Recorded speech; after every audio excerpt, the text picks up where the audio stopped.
et bienvenue sur le plateau de l'Expression Topcom, le portail du management et de la communication. À l'occasion du lancement de la nouvelle collection de bouteilles Coca-Cola Light imaginée par Jean-Paul Gaultier, une soirée événement s'est déroulée au Trianon le 12 avril dernier. Au programme, des marinières, des tatouages, des poupées et des bulles. Mais aussi et surtout, Jean-Paul Gaultier, le créateur, est venu en personne pour fêter cette présentation. Le tout était orchestré par l'agence Vaudou. Pour nous en parler aujourd'hui, nous recevons sur notre plateau Olivier Geyer, directeur des marques Diet Coke, Coke Light et Coca-Cola Zero pour l'Europe de l'Ouest, et Patrick Gendry, directeur associé de l'agence Vaudou. Bonjour messieurs. Bonjour. Bienvenue sur le plateau de l'Expression Com. Merci. Donc avant de découvrir ensemble cette nouvelle édition et la soirée événement qui a eu lieu, est-ce que vous pouvez revenir rapidement sur Coca-Cola Light, les valeurs du groupe, les cibles, etc. Dites-nous. Tout à fait. Alors, Coca-Cola Light, c'est une marque qui a été lancée en 1983, donc qui a bientôt 30 ans, qui est arrivée un petit peu plus tard en France, par exemple en 1988. C'est une marque aujourd'hui qui est leader sur son segment, donc les Cola Light, et c'est une marque qui s'adresse plus particulièrement aux femmes, puisque 60% de nos consommateurs sont des femmes. C'est une marque qui est synonyme de pétillant, synonyme de légèreté, synonyme aussi de modernité. La femme Coca-Cola Light est une femme qui est plutôt urbaine. Et sur Coca-Cola Light, ce qu'on a essayé de faire depuis maintenant une dizaine d'années, c'est de tisser des partenariats avec des designers et d'investir un peu plus le domaine de la mode. D'accord, donc vous nous dites que ça fait une dizaine d'années que vous tissez justement ces partenariats. Est-ce que vous pouvez nous en citer quelques-uns et en quoi c'est important justement pour Coca-Cola Light de tisser ces partenariats justement ? Alors, il y a eu beaucoup de designers en Europe. En France, par exemple, ça a été Kenzo, ça a été Riquel, ça a été Karl Lagerfeld. On a aussi travaillé avec des gens comme Missoni, comme Versace, comme Patricia Fields en Angleterre. On a travaillé avec Manolo Blahnik, plutôt sur les pays du Nord. Donc une variété assez large, on va dire, de designers. Ce qui a changé depuis 10 ans, c'est l'ambition. On faisait des partenariats qui étaient plutôt monopays. Aujourd'hui, c'est un partenariat qui est dans 11 pays. Donc c'est vraiment un partenariat d'envergure. Ça a plutôt commencé sur des opérations qui étaient plus reliées à une bouteille. Aujourd'hui, c'est un vrai plan qu'on a déployé. Et ce que ça nous apporte beaucoup de nouveautés. À un moment où on a vraiment besoin de différenciation sur les marques. Ça nous apporte aussi beaucoup de modernité. Ça nous permet de cultiver en fait cette façon d'être à l'avant-garde avec les designers. Et puis, c'est ce qu'on aime chez Coca-Cola, c'est le Only Coke Can Do. Donc, c'est vraiment une opération qui soit exceptionnelle, d'envergure, que ce soit pour nos consommateurs ou nos clients. D'accord, donc là, cette édition limitée sera visible dans 11 pays. Tout à fait. C'est Jean-Paul Gaultier qui a designé ces nouvelles bouteilles. Pourquoi vous avez choisi Jean-Paul Gaultier ? Justement, il a justement une notoriété à travers ces 11 pays. Il fallait trouver quelqu'un qui soit connu de la part des consommateurs qui provenaient de ces 11 pays, justement. Alors, Jean-Paul Gaultier, il y a plusieurs éléments qui rentrent en compte, que ce soit sur Jean-Paul Gaultier, que ce soit sur Karl Lagerfeld, qui était le précédent pour l'Europe de l'Ouest. La première dimension que vous avez citée, c'est la notoriété. Très importante, on est une marque mondiale, on a besoin d'avoir un designer qui soit reconnu au niveau international, ce qui est le cas. Avec Jean-Paul Gaultier, il a plus de 80% de notoriété sur les marchés d'Europe de l'Ouest. Sa notoriété, elle vient autant de ce qu'il fait en termes de collection de couture que de son parfum, par exemple. Donc c'est quelqu'un qui est fortement reconnu. La deuxième chose qui est très importante pour nous, ce sont les codes. Parce que si on va avec un designer, c'est aussi pour avoir une marque, une empreinte sur nos bouteilles. Et donc les codes, Jean-Paul Gaultier, c'est la marinière, c'est le corset, c'est le tatou, donc des éléments avec lesquels il a joué. Les codes qui sont très forts, qui sont reconnaissables. La troisième chose en fait qui est très importante pour nous, c'est la personnalité, bien entendu, j'allais dire.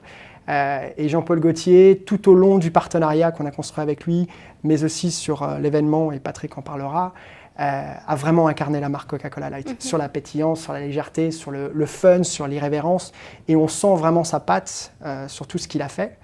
Et dernière chose, qui est peut-être la première, qui est l'envie, c'est-à-dire que c'est une rencontre entre une marque et un designer. Il faut que le designer y trouve son intérêt dans la dimension artistique, et il faut que la marque aussi trouve sa place par rapport au code du designer. Voilà. Et c'est cet équilibre qui, je pense, a très bien fonctionné avec Lagerfeld et aujourd'hui fonctionne très très bien avec Jean-Paul Gaultier. D'accord, justement, présentez-nous cette nouvelle édition. On retrouve forcément les codes de Jean-Paul Gaultier, donc dites-nous en plus. Tout à fait. Alors, l'approche en fait de Jean-Paul Gaultier a été de considérer la bouteille Coca-Cola Light comme une bouteille de femme. Voilà. Donc il voulait, c'est les courbes, et à l'origine en fait la bouteille Coca-Cola c'est un corps de femme. Donc on va dire c'était un très bon départ ensuite pour une dimension artistique qu'il a apportée. Donc il a voulu une couleur chair. Premier élément spécifique et reconnaissable en fait sur les 3 bouteilles. La deuxième chose en fait, c'est ses codes à lui, donc qu'il a, on va dire, réadapté sur la bouteille Coca-Cola Light. Donc c'est la marinière qui est ici, c'est le corset et c'est la bouteille tatou. Voilà. Avec une dimension, on va dire, de précision aussi dans le graphisme qui est assez impressionnante, parce que ensuite c'est un challenge pour nous aussi de l'imprimer sur les bouteilles. Donc on trouve aussi bien entendu le tatou avec un rappel sur les 3 bouteilles, et puis ensuite un élément reconnaissable aussi sur les 3 qui est le béret, avec cette couleur qui est très spécifique, et enfin bien entendu j'allais dire le stamp Jean-Paul Gaultier que vous retrouvez sur les 3 bouteilles. Voilà. Mais à la base c'est un corps de femme qui est réhabillé par Jean-Paul Gaultier, avec ses codes à lui, une couleur reconnaissable, et puis son nom, soit en calligraphie, soit, on va dire, en stamp un peu plus classique, quoi. D'accord. Voilà. Donc on retrouvera ces imprimés uniquement sur les bouteilles de 25 centilitres ? Alors, on va trouver ces imprimés sur les bouteilles alu que vous avez ici, sur les canettes de 33 centilitres. Vous avez aussi une reprise sur les bouteilles de 15 centilitres. Voilà, donc c'est une palette assez large de produits qui va porter ces codes-là. En tout, on a plus de, on va dire, 130 millions de produits qui vont porter ces codes-là, quoi, en Europe de l'Ouest. Donc justement, où vont être distribués ces produits et pendant combien de temps? C'est illimité ou il y a une période donnée? Expliquez-nous comment se passe la distribution, justement. Alors, le partenariat est en général sur 9 mois. D'accord. Voilà. Donc là, il a commencé en mars, il va s'étendre jusqu'à fin novembre. Donc 9 mois. Ensuite, la manière de distribuer les bouteilles, c'est d'abord plutôt sur des circuits un peu, on va dire, sélectifs, un peu plus sélectifs. Donc vous allez l'avoir au Carrousel du Louvre, vous allez l'avoir par exemple chez Bertz, vous allez l'avoir chez Colette, et d'avoir ensuite une dimension un petit peu plus de masse, que ce soit chez Monoprix, que ce soit chez Auchan. Voilà. Donc c'est une diffusion qui est très large, plus sélective au début, plus large en fait, plus on avance dans le temps et dans le partenariat. La diffusion de masse aura plutôt lieu aux alentours de début juillet. D'accord. Sachant que les bouteilles elles-mêmes sont plus en série limitée versus les canettes, bien sûr. Tout à fait. D'accord, ok. Tout à fait. Donc, ces nouvelles bouteilles ont été accompagnées d'un lancement événementiel au Trianon. En quoi c'est important pour Coca-Cola de faire parler de cette nouvelle édition, justement, à travers un show événementiel? Alors, c'est important pour nous parce que, on va dire, c'est officiellement le début de l'aventure. Voilà. L'aventure avait commencé avant, puisqu'on a d'abord annoncé le designer, parce qu'on a lancé des vidéos aussi sur YouTube où Jean-Paul Gaultier réhabillait donc, les petites poupées qu'on a sur Coca-Cola Light. Et ensuite, le show est important pour nous parce qu'il nous permet d'avoir une date officielle de lancement du partenariat. Il nous permet aussi d'inviter toute la presse européenne, puisque ce n'est pas un partenariat France, c'est un partenariat européen. Donc on a tous les journalistes qui vont venir à la soirée. C'est aussi une occasion pour nous d'inviter nos clients, nos partenaires, et c'est une occasion pour nous unique de dévoiler toute l'amplitude du plan. Voilà. Donc c'est vraiment pour toutes ces raisons-là que cet événement est très important dans le plan. Il est très important aussi après sur les retombées médias que ça va générer. D'accord. Donc c'est l'agence Vaudou qui a orchestré ce show événementiel. Quel est le brief que vous avez adressé à l'agence et pourquoi vous avez choisi de travailler avec l'agence Vaudou? Je crois que c'est un partenariat qui existe maintenant depuis quelques temps. Depuis quelques temps, tout à fait. Alors, Vaudou, pourquoi? Parce que on peut parler de success story. Voilà. On a fait beaucoup de choses ensemble et beaucoup de choses qui ont très bien fonctionné. Donc, quand on les a briefés sur Jean-Paul Gaultier, voilà, c'était, je veux dire, assez naturel qu'il fasse partie du pool d'agence. Le brief, c'était, on avait une conférence de presse et ensuite on avait un événement un petit peu plus tard. Sur la conférence de presse, le challenge c'était de faire une conférence de presse sans faire une conférence de presse parce qu'on ne voulait pas quelque chose de très formel, de sérieux. On voulait une dimension un peu nouvelle, différente à la Jean-Paul Gaultier. Voilà.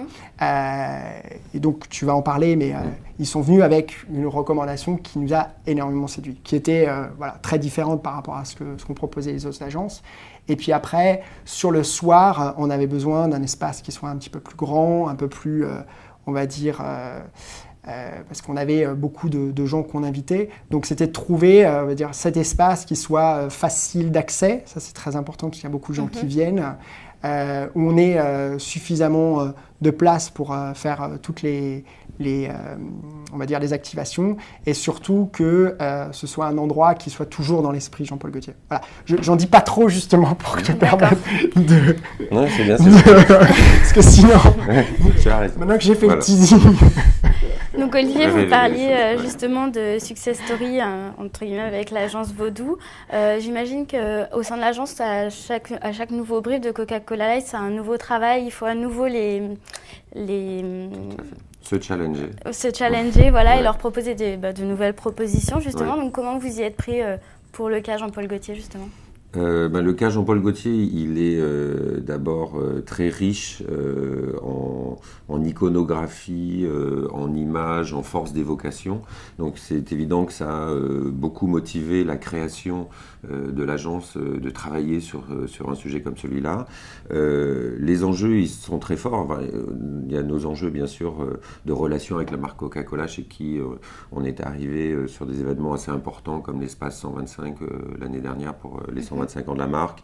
Et on a ensuite réalisé d'autres opérations. Donc, c'est des compétitions dures, comme toute compétition aujourd'hui, et on sait qu'on doit être à la hauteur de ce qu'on a délivré jusqu'à maintenant pour Coca, quel que soit le sujet.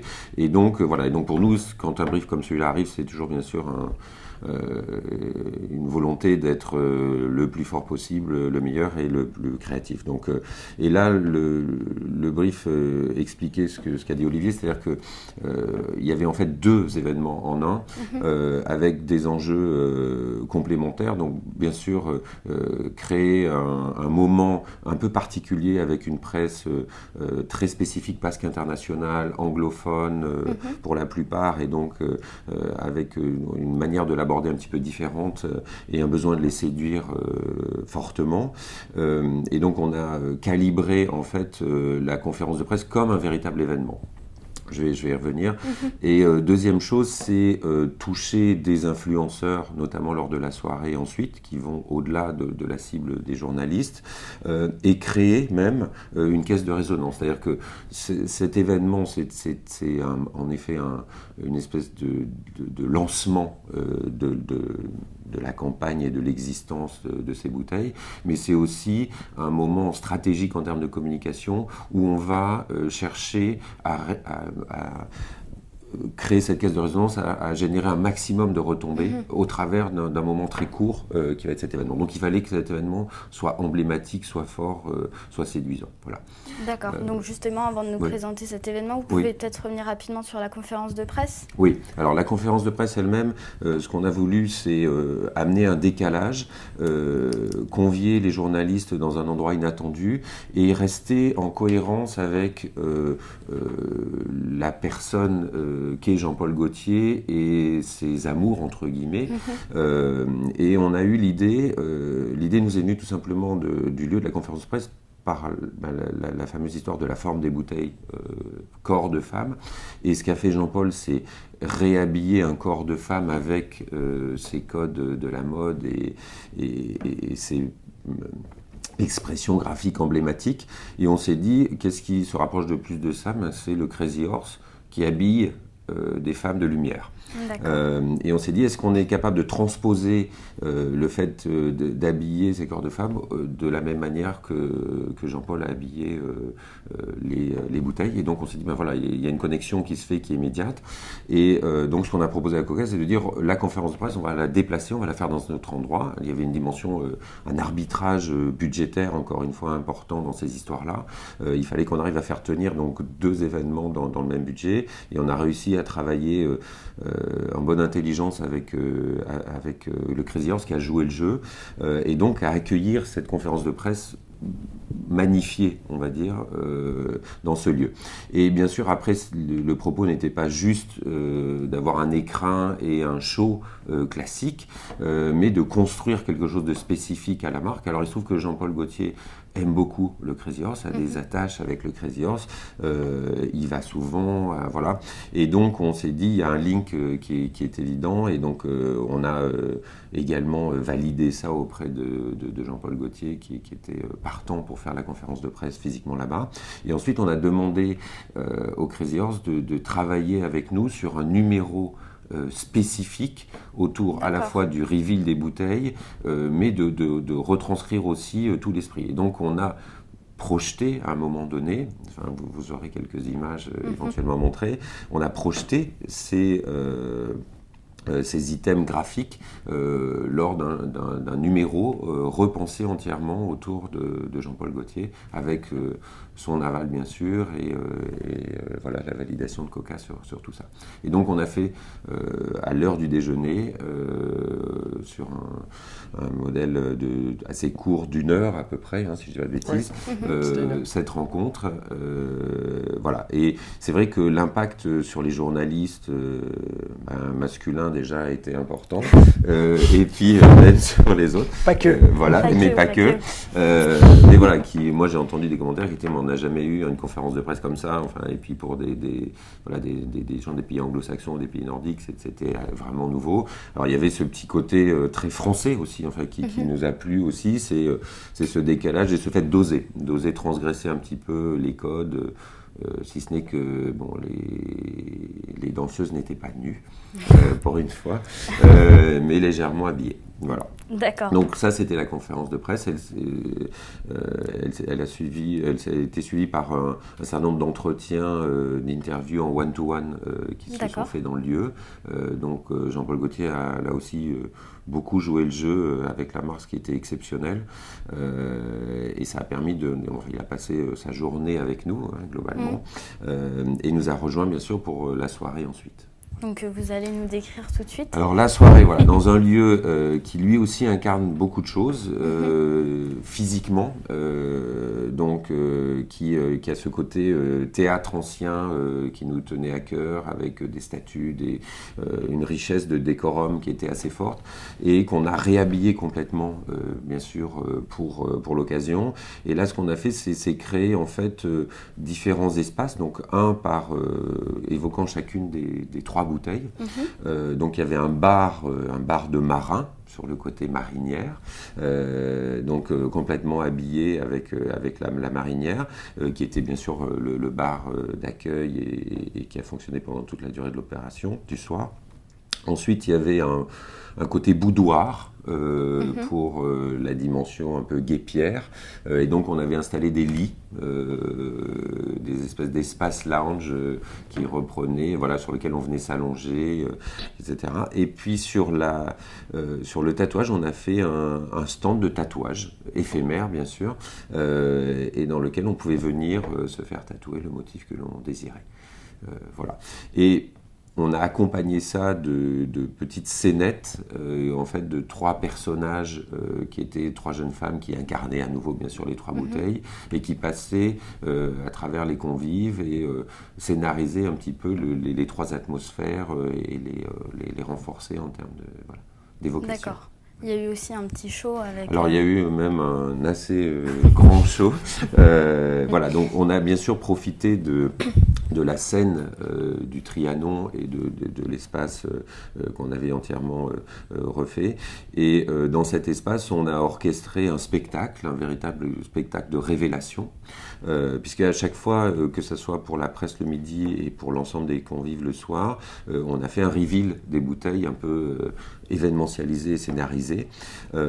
Et là, on a travaillé et sur une chorégraphie qu'on a construite autour des bouteilles. Donc, on a repris l'idée des poupées qui sont donc cette ligne directrice qu'il y a aujourd'hui sur Coca-Cola Light depuis un certain temps, qui sont réhabillées par le designer. Et on a rescénarisé ces trois poupées physiquement avec des danseuses qui ont révélé, mis en scène et révélé les bouteilles. Voilà, de manière un peu événementielle et assez forte. Et ce show était un des points d'ancrage, bien sûr, de la soirée qui nous permettait de regrouper l'ensemble des personnes qui étaient là physiquement. Sachant qu'au début, on a bien sûr travaillé beaucoup sur une notion d'arrivée des personnes avec des people, des invités. Je vais te laisser peut-être citer les personnes qui sont entrées. Moi, je les ai pas tous en tête. Voilà. Donc là aussi, les people qu'on a réussi à faire venir, donc bien sûr avec l'agence de relations presse qui a travaillé là-dessus, à la fois au niveau international et au niveau français, faisaient partie de ces influenceurs qui étaient nécessaires. Et donc, il y avait un photocall et des entretiens, des interviews rapides, des échanges avec Jean-Paul Gaultier. Voilà. Et donc, pas mal de personnes qui sont venues. Justement, vous pouvez peut-être nous en citer quelques-unes. J'en ai quelques-uns en tête. Vas-y. Il y avait, par exemple, il y avait Ariel Dombal, il y avait Josiane Balasco, il y avait Gemma Thornton aussi. Ouais. Voilà, donc ça fait partie. Angoun, tout à fait. Voilà, voilà, c'est... C'était aussi...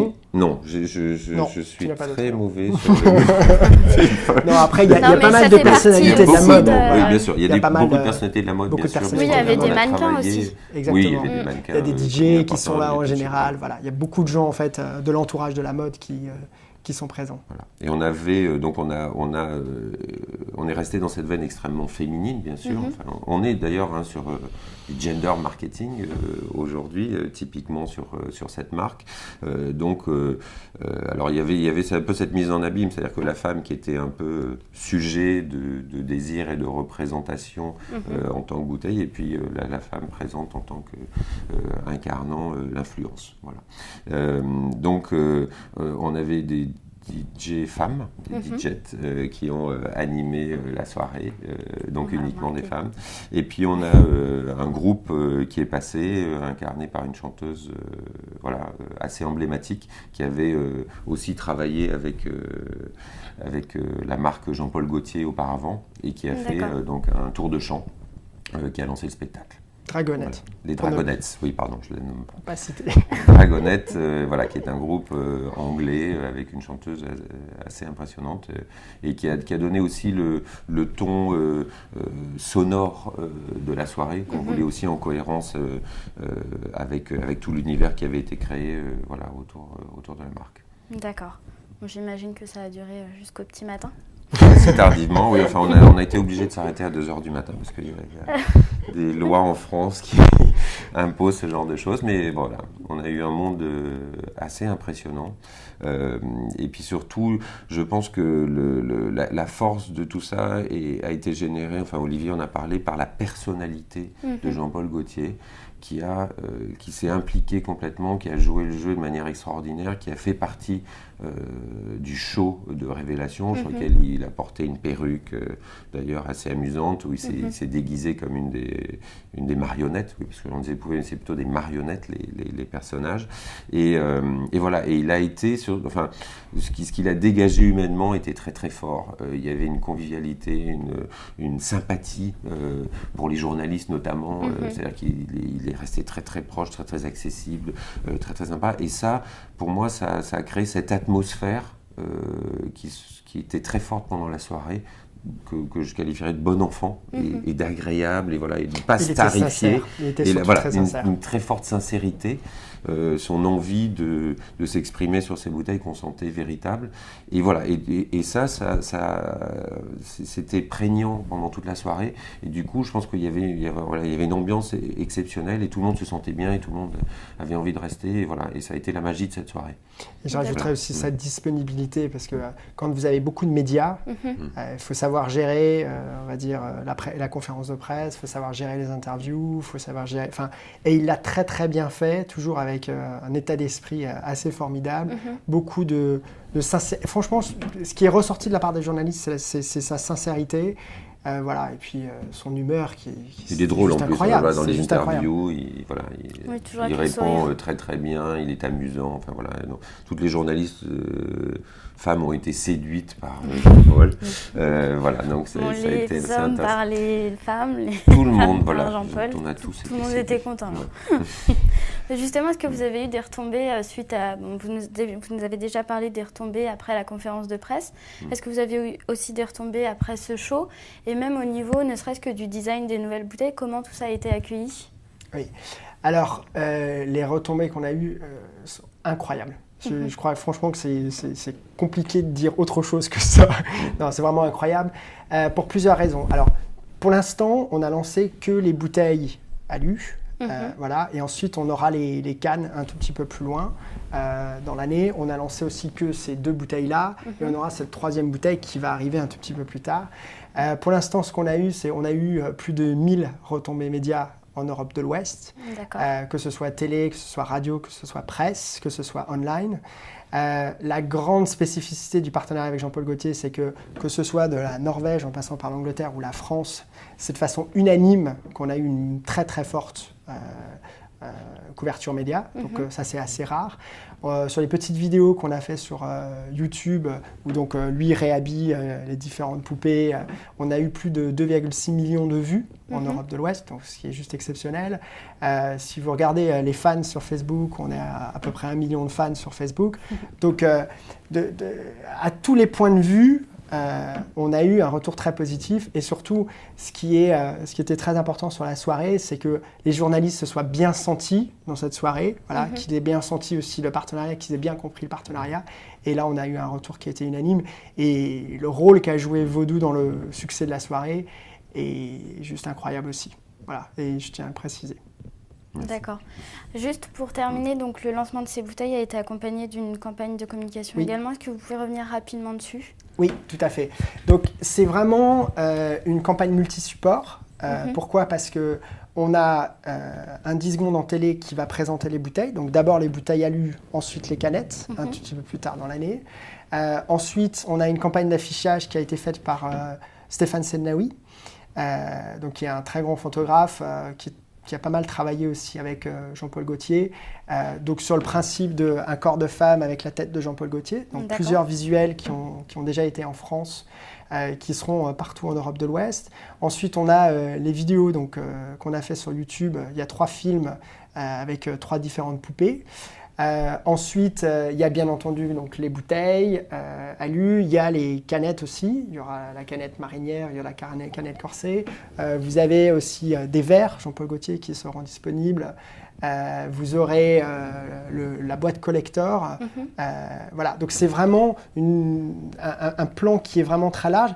Ensuite, il y aura une tournée aussi de sampling qui sera dans différentes villes en Europe, où on va jouer avec différents éléments des codes, on va dire, de Jean-Paul Gaultier. Voilà, donc c'est vraiment un plan de très très grande envergure qu'on va déployer. Même une présence média événementielle à Cannes.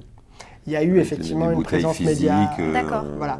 Et ça c'est un point important, c'est-à-dire qu'on a développé il y a 2 ans maintenant des bouteilles géantes. Et donc ces bouteilles géantes, on les a placées à Cannes, mais on les place aussi dans différentes villes en Europe. Et donc c'est devenu une sorte de nouveau support média. Voilà. Très bien. Écoutez, je vous remercie d'avoir répondu à mes questions. Merci à vous. Et à bientôt.